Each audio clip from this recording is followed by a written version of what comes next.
man for the job of moderator is Joe Mandisi. Do you guys all know Joe? If you don't know Joe, you should. He's the editor-in-chief of Media Post. He's really kind of probably knows this industry better than anybody. He's one of very few people who has done the trade journalism trifecta, right, which is working at Ad Age, Adweek, and Media Post. So he's seen the world from like 3 or 4 or 5 different sides in marketing. So with that, I'm gonna also we have a lineup change. Amy Bartle from La Quinta, you can wave at the audience. She jumped in because Talisa Yancey couldn't be with us. So anyway, you have to give Amy props just for throwing herself on this thing at the last minute. So anyway, have a good panel, guys. Thank you. Hi. No, Kathy was right. I've been covering this business for about 30 years now. And the funny thing is, when we started approaching this panel discussion, I was thinking, I've been covering the same topic for about 30 years, so it doesn't go away. But what's happened is it's changed. So there was always a discussion about, integrating creative and media and all of the marketing communications platforms going back as far as I've been in the business in the early 80s. But now it's kind of hyper-accelerated, hyper-fragmented, because we have so many new platforms coming at us, and it requires integration at a scale I can't imagine. So we're going to actually hear from the practitioners, the client, and some interesting agency perspectives. So just some quick intros so you understand the composition of the panel. So we do have Amy, who's a client perspective, and I'm going to ask her in a little bit to describe, her current portfolio of agencies and how she goes about managing that, and importantly gives them the right cues so that they can integrate. Okay, and then we have John Carstens, who's Executive Creative Director of Sapient Nitro, a pretty sizable digital agency that's connected to a huge consulting and enterprise and everything company, which is a very different kind of agency structure than a lot of ones in this industry. And then we have John Manley, who's Partner Executive Planning Director at Ogilvy and Mather Chicago, more of a very traditional brand integration agency structure, one of the oldest and most beloved, if I could use that name, we've used it a lot here, beloved agency brands.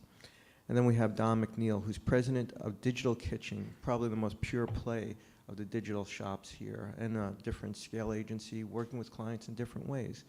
So what we want to achieve in this next 43 minutes or so is to really try and understand. I think we could dispense with the primer here of why there's a rift or a division between creative and media, and in particular various digital marketing platforms, and really just focus on where the stumbling blocks are, and how do we overcome them to create true integration. And I'll try and do that without using the word integration over and over and over again. Okay. So why don't we start with some brief intros, and it would be great if you could start off, Amy, and kind of explain what your current mix is of agencies, and like, how do you let them know what you need to have done and make sure that it's integrated? So Amy Bartle with La Quinta. I've met most of you, and I did some counting since our first conversation this morning. We actually have 10 agencies. Really? Wow. If you put in the mix. 3 of them focused on media, 3 to 4 creative. We have one agency who does our media and creative in Mexico, which is actually brand extension, and then a CMR agency and a PR agency to be hired. The interesting thing in thinking about this, and I think our agency people here are going to say, finally someone said it, we find the most difficulty in integration in our agencies when we have difficulty with internal communication on the client side. Sure. Every place that we see our agencies stumble in joint strategy, I like the head nods, thank you. Thank God you said that. Is because, whoever principals are involved on our side haven't aligned or haven't talked to each other. But we have 3 rules. One is be clear and consistent. You can be diplomatic without leaving all of your partners wondering who's doing what. The other is that you have to be opportunistic, because sometimes an idea that comes from an unexpected direction can grow exponentially if you let the other partner see it anyway. And the last is you have to force collaboration. If the client doesn't pull everyone together and says, this is what we want to accomplish, and here's how the roles fall out, but we need to build it together, there's no benefit for an agency. And what are you going to do as an agency partner? You know, if you're on the creative side, are you going to call the digital agency and offer an idea? It doesn't work without the client brokering and forcing the interaction and the plan. I want to follow up on a lot of those in a bit, but I just want to ask you one follow-up question right now, which is, you know, I know you don't know how every brand marketer works or is structured or organized, but how representative do you think the story you just told is of, you know, the industry at large, you know, whether big or small clients? I think the proliferation of a lot of different specialties, both within your agency partners and within the marketing organizations, is absolutely applicable across most industries. I'm lucky enough, I actually do the offline and the online media, which for many of you would be a luxury if you even could eliminate that one step. But no one has enough time, and everybody's looking for the smartest, best, and brightest, and it leads to many partners. Okay, so John, with that framework from a client perspective in mind, describe your role and the role of your organization and how you attempt to integrate into your clients' mix. I'd also like to ask you, typically, how your clients structured? Do they also have 10 service agencies on average? Typically now, yeah. I mean, I've seen all different kinds of models for, you know, how clients get their agencies to play nice with each other. Sometimes they just throw you into a room and have you, it's very Lord of the Flies, and you just kind of have to figure it out. And then the PR agencies has, you know, you guys need to be kind of like PR focused, and digital says you need to be digital focused, and then how do you work it out? I think I've kind of an interesting experience because this is my first kind of pure digital job. I've been at Sapient Nitro for 1.5 years. I came up through traditional Chiat, DDB, Leo Burnett, those kinds of places, Kramer Krasselt. You know, it was kind of assumptive on our part that we were a lead agency, right? So we come up with brand strategy, brand concept, and we will express it across the kind of the highest reach media. And for a long time, we were satisfied doing that until all of a sudden it seems like there's actually cool, at least from my perspective, creative opportunity in these emerging media. But more and more, we saw that our clients were not always looking at us as kind of lead agency. Now that I'm on the digital side, we still have a number of situations where, you know, like on Dodge, for example, we are the digital AOR, but White and Kennedy is the lead agency, and they've been officially designated the lead agency. And that's a little difficult for me because it's like, well shit, I can do that stuff too, you know. It was hard enough when we were satisfied with our core capabilities, and then it's just about fighting over budget. But now on the creative side, we want to own the creative expression across every possible channel, and we think that we are all equally capable of doing what every other creative in the room is doing. So, you know, on the creative side, where you've probably got the largest egos involved, and we've got, you know, kind of awards avarice involved, and where a lot of like that, like the most celebrated Cannes Lions are coming from. I mean, how do you get those people to actually defer to one another? Is really Actually, hard. if I could just follow up on that point, it is interesting because I know we're going to talk a lot about the budget and the scope and all that stuff here, but how important is that ego, and not just from a personal ego point of view, but the sense that your product is what is executed in the market, and if you rely on other agencies that you don't think are up to snuff, I mean, how much of this is driven by the fact that it reflects badly on you as an organization? Well, I think it's honestly as an organization, but also you know, on us personally, right? And we tend to have some very clear and firm opinions about, you know, what's good and what's bad. And yeah, it's hard enough within an organization to get creatives to come to alignment, much less in different organization. And you may feel like that company across the table from me has a kind of lower recruiting standards than the one I'm at. So that can be very difficult.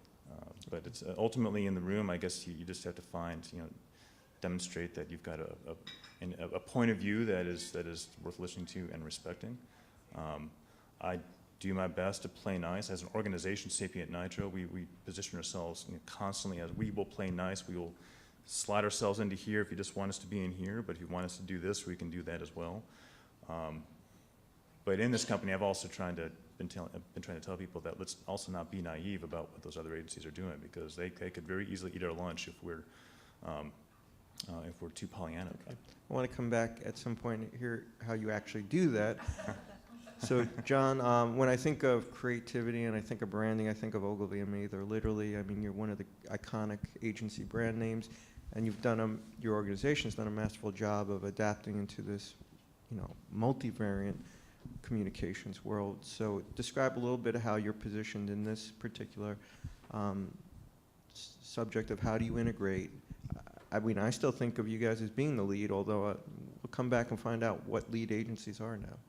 Sure. A little bit of a caveat up front. I've been with Ogilvy for a month and a half now, so please take it easy on me as far as my depth of knowledge. It's a confession of an ad man right there. It's 14,000 people worldwide, and I know about 5 of them so far. So I'm still getting my feet wet, but it's interesting. Ogilvy, what drew me to Ogilvy, previous to Ogilvy, I was at the Martin Agency down in Richmond, which believed in this all under one roof model of being able to come in, really shepherd a brand through hard times, through good times, and be able to amplify the good times and hopefully stem some of the bad times.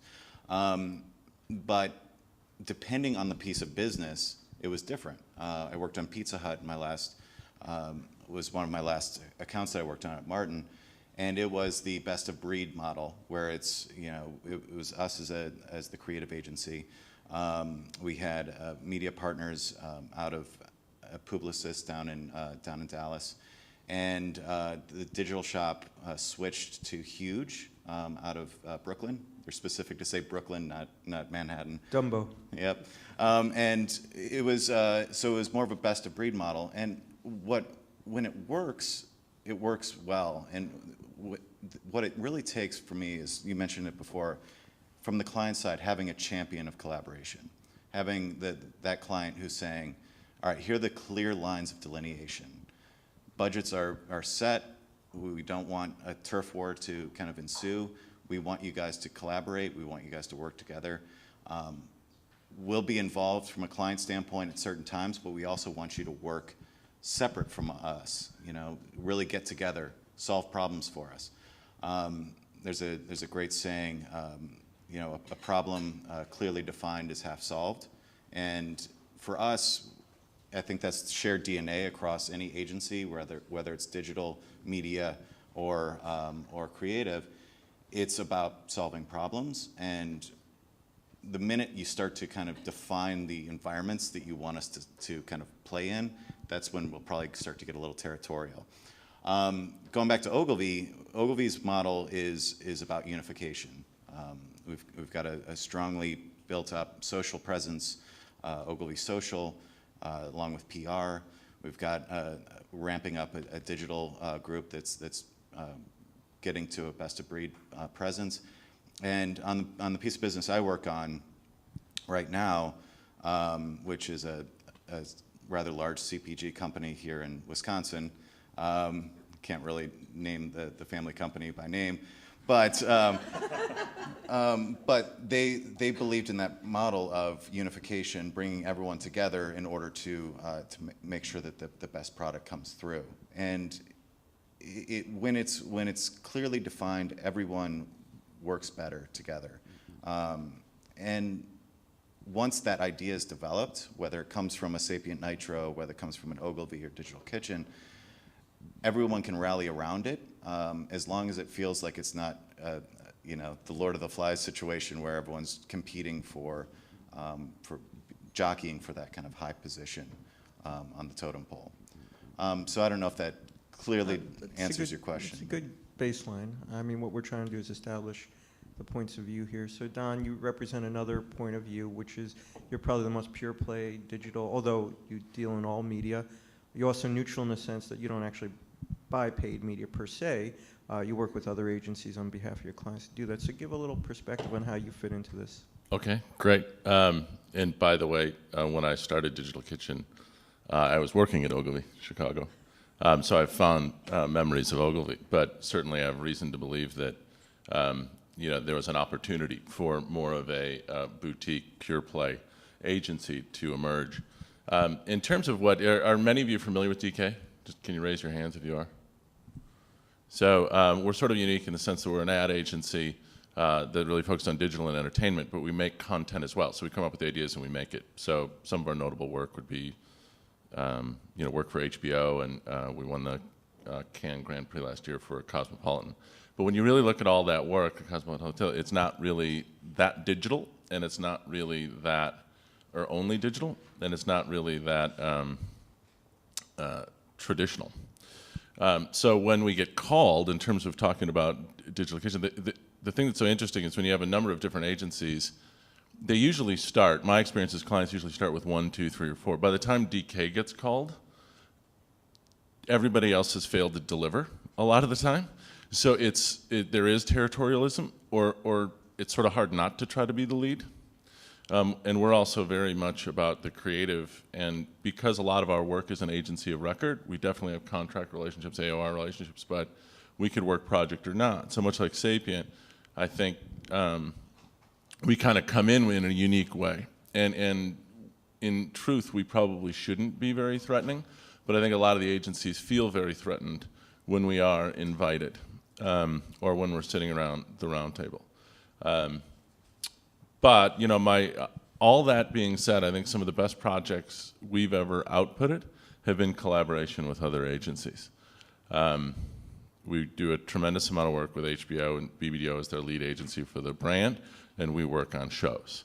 And you would think that we would love to be their agency for the brand, they would love to work on shows. But HBO has done a good job of kind of policing that work. So it's really interesting, and I'd love to hear. I thought the point mentioned today that's the most important is the client responsibility, also to either define a lead. If you don't define a lead, your agencies are going to fight. Because I have yet to sit in any meeting with multiple agencies, whether I was at Ogilvy or Digital Kitchen, and not have the agency want to lead the project. So That's a great segue, because in the preamble discussion with Amy, she said she doesn't have a lead agency. So let's get into that. Obviously, you think it's possible to manage a consortium of agencies in a different way. Yeah, and it does come back to however your particular client structure is. We actually, not that long ago, had the traditional full-service agency of record lead who had the capabilities listed out to do everything we wanted, from digital to CRM and nobody's good at everything. So as we took those pieces apart, ultimately our CMO saw the writing on the wall and said, you know what, nobody's as invested in our strategy and our success as we are. So she took it on herself as her job as a CMO was to make sure we had all of the right talent. So we actually did some changes, brought in a VP of brand marketing who's a former agency planner. And so she is the custodian and driver of the brand strategy.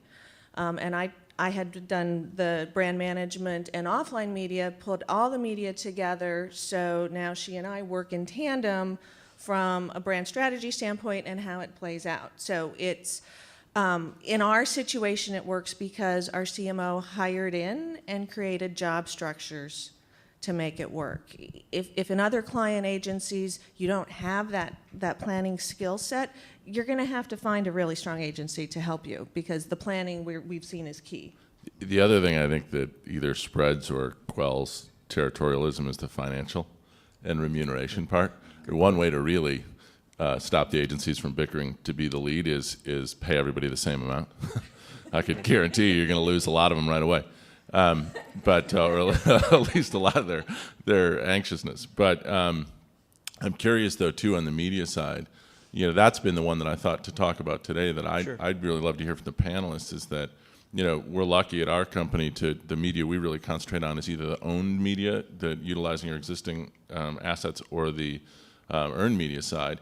And since we're not vying for paid media dollars and we don't have that sort of objective, it's been incredibly helpful, at least for us, to avoid some of the threats and be able to partner with other companies. I think that one seems to be one of the biggest issues. Again, it's based on dollars. I'd like to jump in on that one. Previous to Martin, I worked at Starcom Media Vest as a connections planner. worked on P&G, and what was really significant at that period of time was that media was becoming much more of a formidable kind of presence in the conversations with the higher levels of the marketing group at P&G. We were brought to the table earlier in the process than we had ever been. You know, previous to that, we tended to be in this executional space of all right, now that the idea has already been fully fleshed out and thought through, where do we put it? What canvases do we fill? And instead, we were repositioned more as a communications planning agency for P&G, so we could have involvement in the in-store presence, package design to a certain degree, or at least have a point of view on it. And it was really hard because once it's one thing to be invited to the table, it's another to actually have a presence at the table that really is going to resonate and make sense. And it's I had varying degrees of collaborative spirit on the creative agency side, which is funny because now I'm on the creative agency side, so I see it from the other side.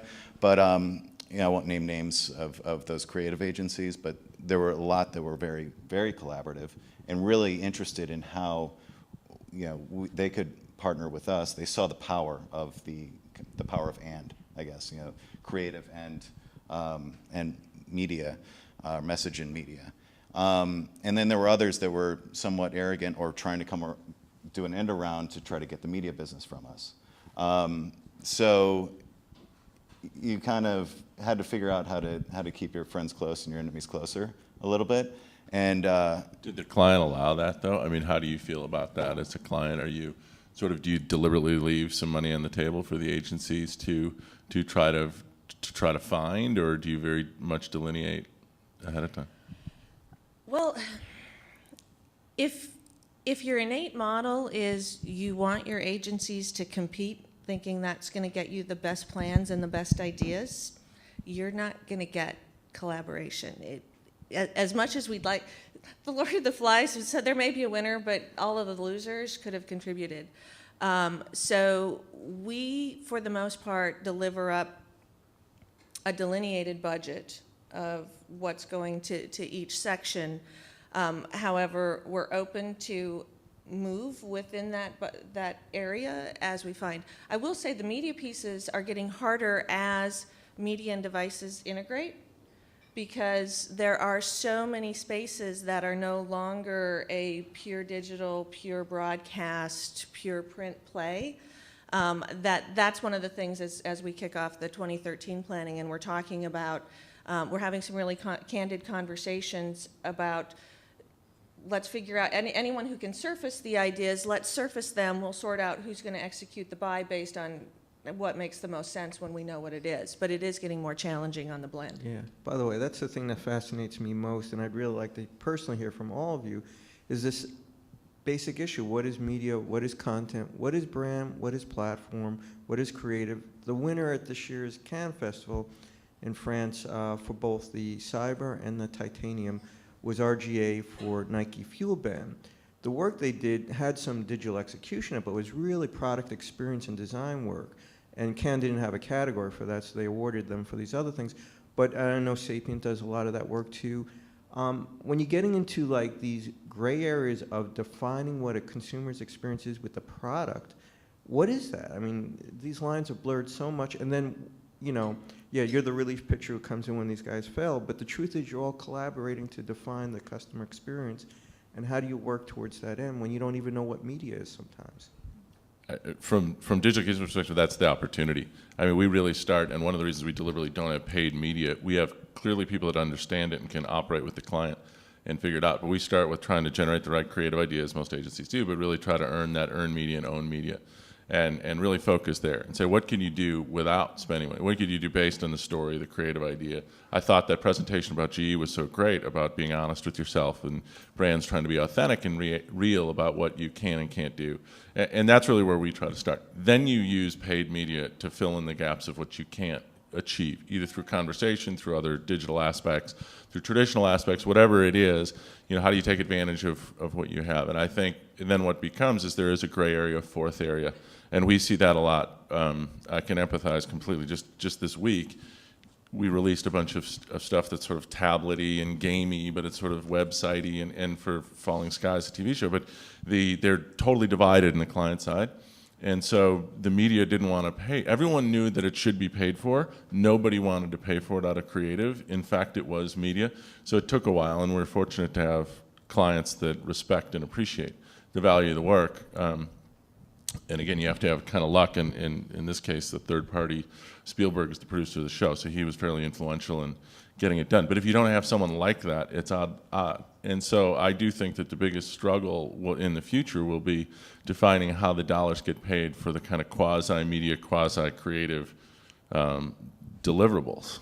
I mean, the utopia is that you define the business problem or the business opportunity as broadly as possible, and whether you're all in on one organization or you've got multiple organizations with different capabilities, you may have some assumptions about what the solution is. You may be thinking campaign, but it might not be a campaign at all. The solution might actually be a utility. There might be an assumption of paid media starting out, but actually we don't need paid media at all. It's all about owned media or owned plus earned media. I think that's what everybody wants. I think the kind of emerging theme here is how do you keep those competing agendas from getting in the way of that utopian ideal. Yeah, I've got a perfect example of that from Martin. I worked on Mentos, and our client came to us with a specific problem, but it wasn't necessarily defined for us. The solution wasn't defined for us by them. They had a very limited budget when it came to actual production of a new spot. They couldn't. They had an old TV ad that was popular a year before and had a pretty good media run behind it. But a year later, they needed to essentially resurface the same creative, which, to add to the complexity of it, wasn't our spot to begin with. It was one that we had inherited from BBH in London. It was a great spot. It was this, I don't know if you guys remember this, husband and wife, or boyfriend, girlfriend sitting on a couch. The girl screams at a spider on the ground. The guy goes to try to crush the spider, and it flips him up and down and sideways. And it was a funny spot and clever, but it was already kind of out there. So they asked us what we could do. What can you do to either refresh this or give us something else? We came back with the idea of a game. It's a mobile, it's an app. It's called Spider Swiper. Well-branded Mentos, and our solution from a paid media standpoint was, let us tag this the spot. Give us a 5-second spot at the end to do a promo for the game. I guess this is what I found out. The average among branded apps across the board, only 1% make it to a 1 million download mark. We hit twice that. We got to 2 million. And it was a collaboration between the media partner as well, because they were able to secure a buy during the NFL championship games. So huge audience. It really tapped into the fact that people are media multitasking when they're watching TV. So people started to instantly download the app, and the numbers just started to ramp up significantly. The client didn't ask us for a game. But that's essentially what we brought to them as a solution to a problem that they had. And by the way, the development cost of that game was significantly less than it would have been to, obviously to produce a new ad or do anything like that. So I think it's one of those things where, again, if the problem is offered up to us with certain parameters put on it, but not tight parameters. We will likely come back with an interesting solution that you're not expecting. Amy, you alluded to some creative idea that almost got dropped in the mix with one of your agencies. How did you resurface that and get it integrated into your efforts? Well, if you can talk about it. I can, and actually, and it'll show up online in September, actually. But As Element 79 was working through the 2012 broadcast spots, they had a lot of love to do a change up to the brand slides, the end frames on the commercial, and they really liked them, and they were innovative, they were engaging, they had a lot of action and dynamism, and our CEO didn't like them, so okay. Life is life, you know. However, the idea tied into some of the areas we key in on programming, which is male business travelers love sports, sports air live, they engage online, thank God for fantasy football, so everyone plays even when your team is awful. But we actually are doing a promotion with the Big Ten this fall where they do a Facebook online video mashup. They have all the highlights. You make your own highlight reel. We sponsor it. And the end frames that the agency had created were absolute home run for touchdown, I guess it's football, for being a way to make more sense to be a part of that content. And so had we just said, yeah, too bad that didn't work, as opposed to, because I called the agency, I'm like, hey, I have this opportunity. Carol and I were talking, we think that the end frames would work, what do you think? And they were absolutely all over it, you know, worked with the creative at the Big Ten people to pull it together the way, you know, that delivered for the brand. But it's those pieces of the eye of just because something doesn't work in the original arena it might have been developed for, this is a world where reuse can become genius in the right position. It's a good example. Okay, so it's about the idea, but it's also about the execution. And so now we have this very blurry, amorphous world where, you know, the media agency can create content, the PR agency can buy media, the brand agency can activate conversations that would have been PR in the past. How do you know, and how do you coordinate, and how do you organize who executes what part of this great idea? That's for all of you, by the way. Yeah, really. Some of it comes from a cycle standpoint. Yeah, we're still fairly traditional in the piece about we bring all of the media partners, the digital creative, and the overall brand creative together to build out the overall framework. And there's a lot of give and take there. You know, for a couple years ago, we had a creative concept from Mullen that lived perfectly in a particular media placement. So in that case, the media drove, or the creative drove the media. As you know, I'm looking to 2013. Yeah, I want to make sure we really deliver a true robust online branding experience. And in that case, there's going to be going to be elements where the placement is going to have to drive the creative and overall interact. So we start there. We do joint planning for media. We do, our CMO was CPG. We do a lot of planning. But we bring everyone in and work pretty much solid through September to put the pieces together. But when we have that broadest framework together, then we lay into where do the CRM and the email messaging and the social messaging, you know, where are they really going to pick this up and expand versus, because they're content crazy, there's places where they have their own particular communication needs to hit. And then throughout all of that, within PR, we're currently looking for an agency, but there's two levels. One is within the overall trade world, and then, you know, to sell consumer stories, which we'd all like, are just harder to do. And so how do we pick up the engagement on that?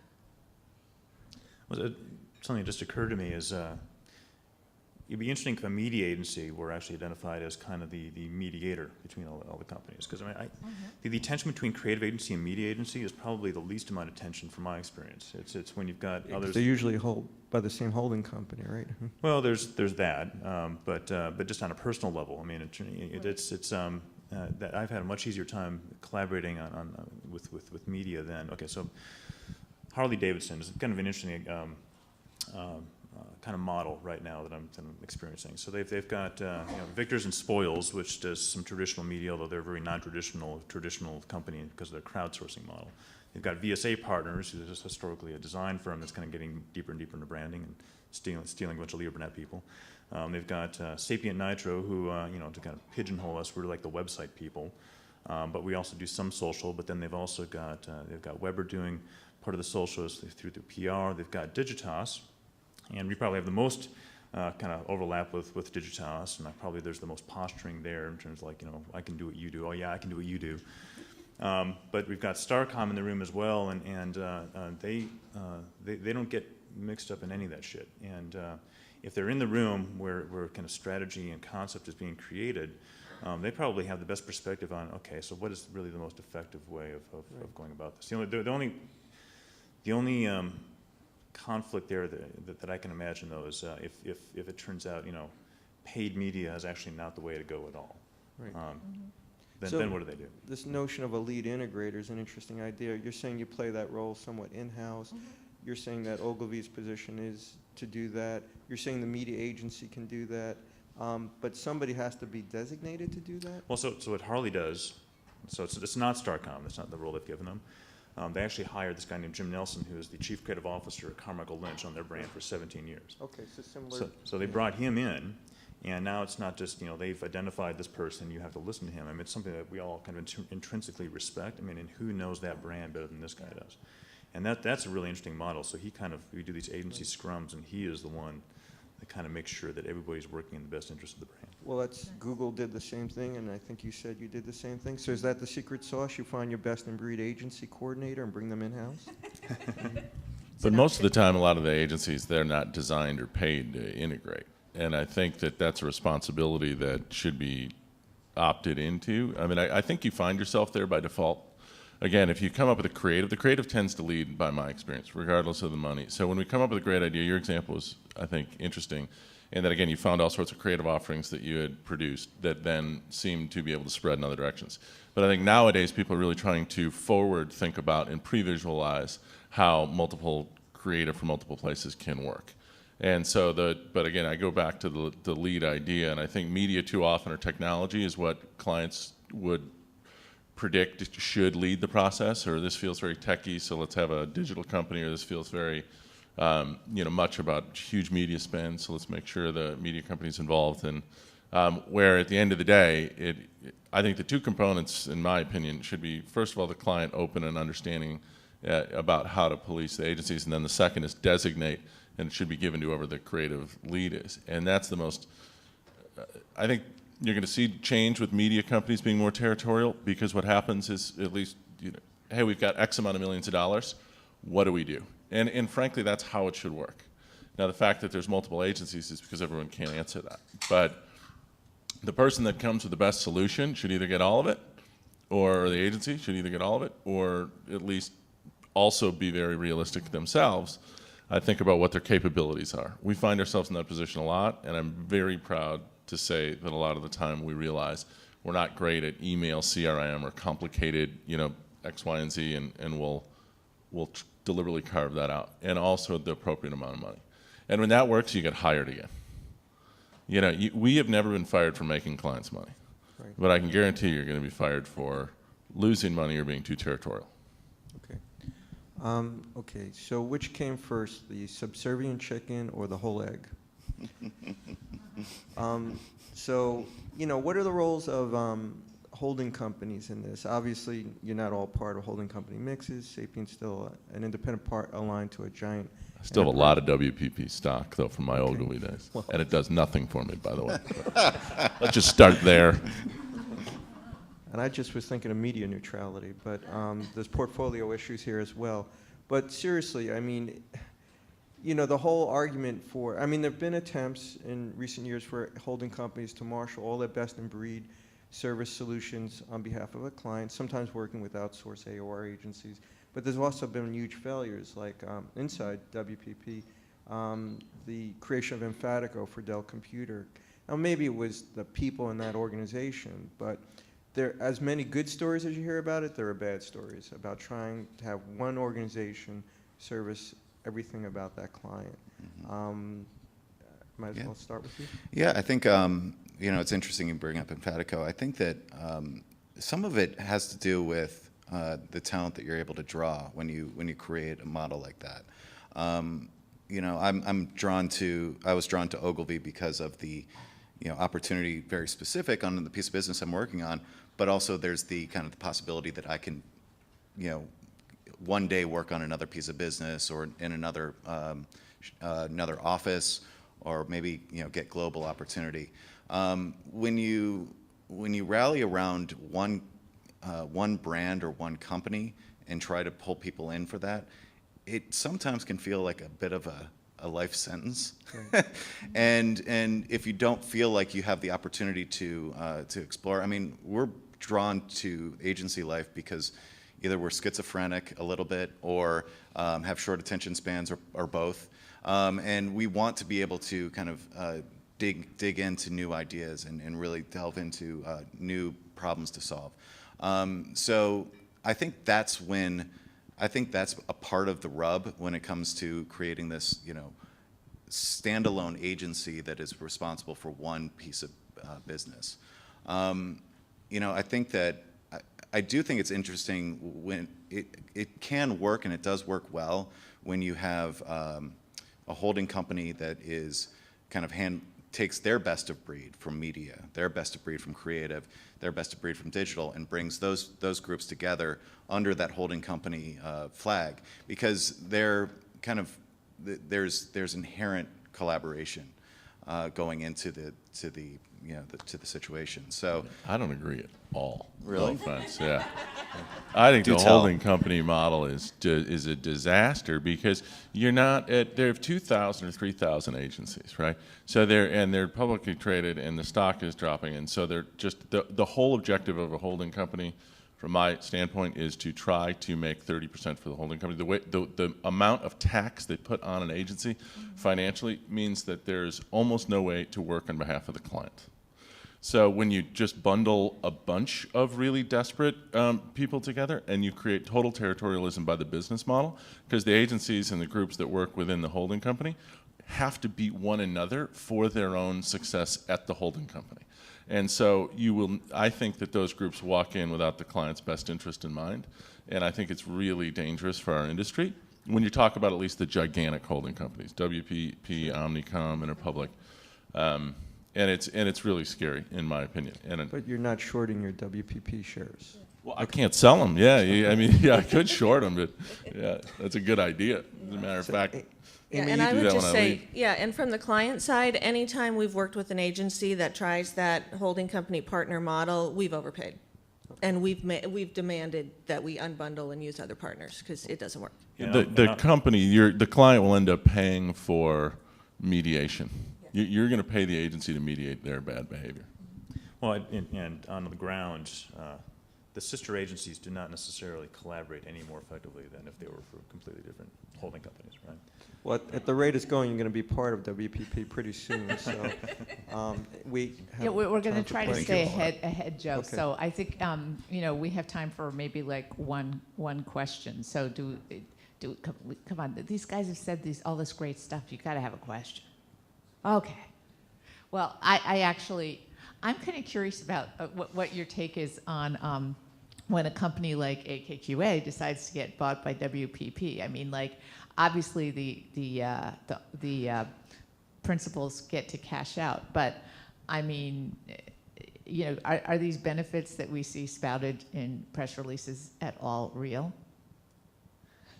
I know what you're going to say. You probably Don, don't want okay? me to answer that. Yeah. No, I do want you mean, to answer that. I'm sort of mixed feelings about it. I mean, I would hope that I really have a huge respect for AKQA, and I think that I would have liked to see them become a holding company. I would have liked to see them either go to a private equity group or be able to bundle a bunch of other agencies because I think they would have a better.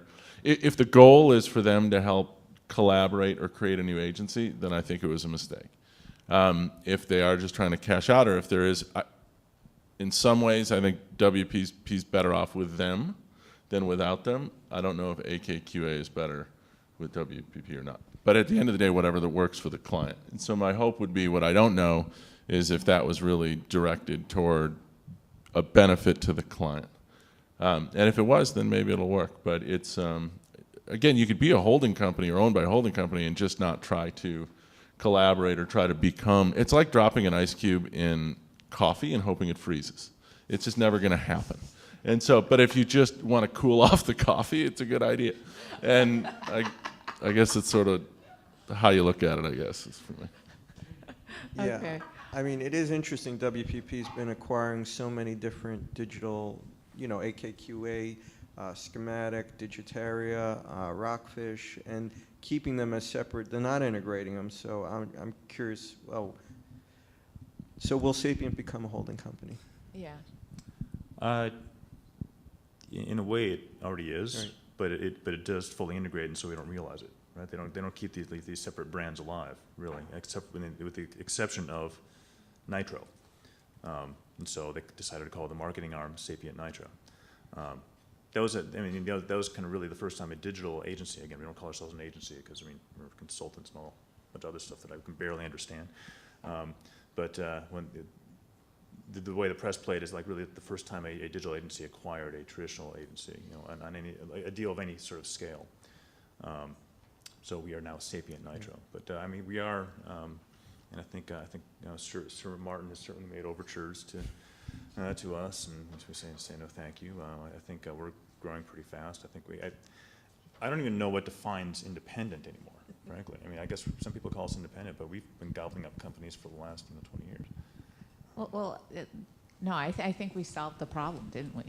It's all done now. There's no more creative media silos. Everything's cool, right? No. I think we're No, solved right here. it's a great problem. I could listen to you guys talk all day, but we have to get the next guys out. So please give them a round of applause. So now we're going to solve measurement in 45 minutes. So this is going to